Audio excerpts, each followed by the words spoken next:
If you're suffering with anxiety, then you need to understand how sugar may be contributing to your problem. I'm Trevor Chikuti, CEO of Spinewise, and I want to go through with you right now and explain how sugar may be a component to what you're experiencing with your anxiety. But hey, even if you're having problems with it and you know it's already an issue and you just want to get in touch with me, then just click the link and let's have a chat. Alright, so let's get to it. So if this is our brain here facing this way, at the front of your brain through this area here, we have this area called your frontal lobes. And these are really, really important to our health and longevity. So one of the big things about our frontal lobes really are what differentiate us from the apes. So if you look at an ape, we have very, very similar neurology, very similar function.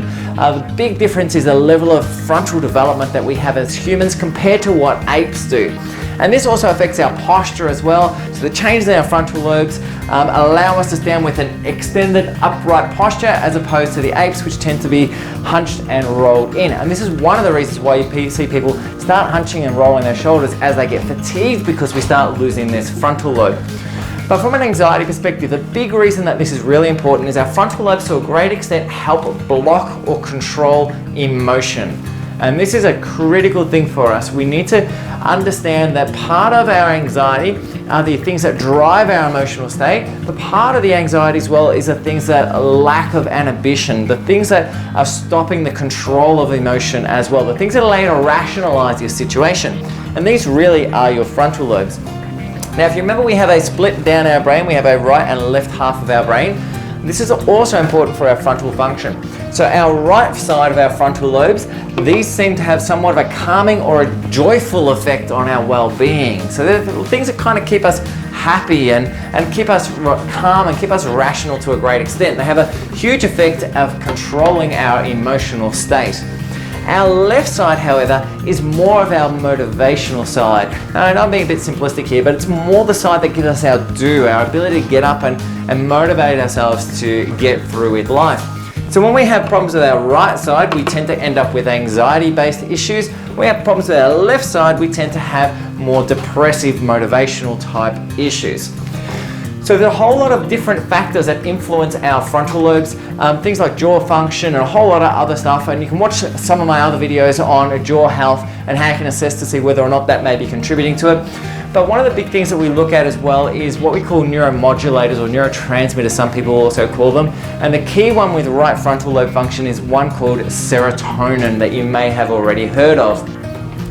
Now, serotonin has a wide range of effects, and there are plenty of drugs that have also been designed now to elevate serotonin counts. We call these things SSRIs. So there's things like Prozac and Zoloft and these type of medications, which are designed to elevate serotonin to give you a more joyful experience of life, a happier, calmer experience, because it's trying to drive that right frontal lobe function and improve it.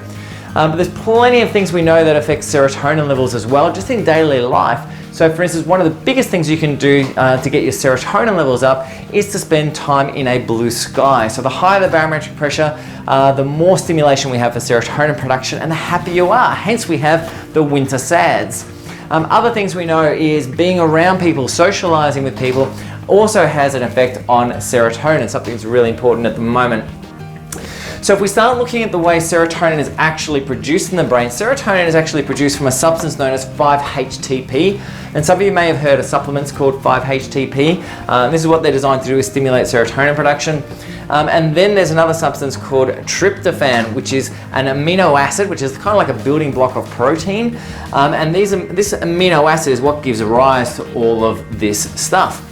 The big problem with tryptophan is separating our brain from our arteries. We have like a filtration system, and this is what keeps the blood supply from just leaking all through the brain and allows the brain to have a selective nature about what it does and doesn't take in.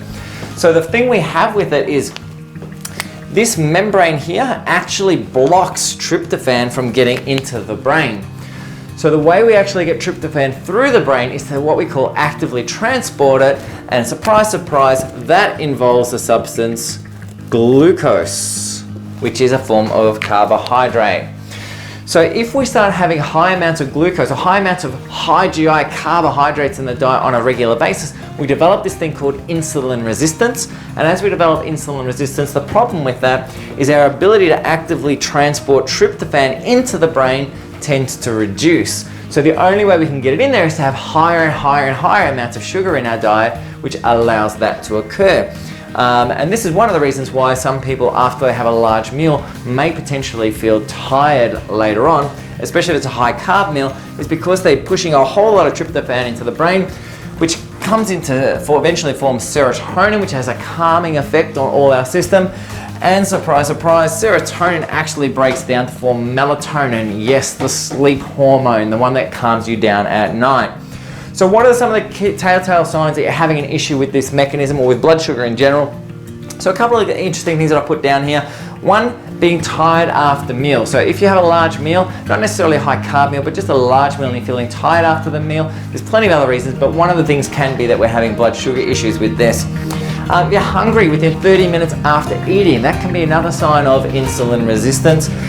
If you're hungry, in other words, if you get hungry or when you're hungry you get angry and you get frustrated, this can be a sign of insulin issues as well. If you're energized by eating, this can be a sign of hypoglycemia, which is another marker of early signs of insulin resistance. If you're always hungry and need to eat all the time, or if you tend to crash in that mid-afternoon, the 3:30-itis, that can also be a sign of having insulin resistance. So blood sugars and anxiety are actually closely tied together, and change them may potentially also alter your anxiety patterns basically by improving serotonin production. I'm not saying that's a cure, but it can have a huge effect just by changing some dietary stuff around. I have seen a lot of people who've had some benefit from doing that. Anyway, if you have any questions on it and you want to know more about that stuff, just send me a message and I'll get you some more information on it. Otherwise, make sure you're keeping your diet good. It's really, no matter what, we know blood sugar issues have a huge, profound effect on everybody in many ways, shapes or form. Anyway guys, have a fantastic day. Remember, it's all about adding life to your years, not necessarily years to your life. Catch you in the next vid.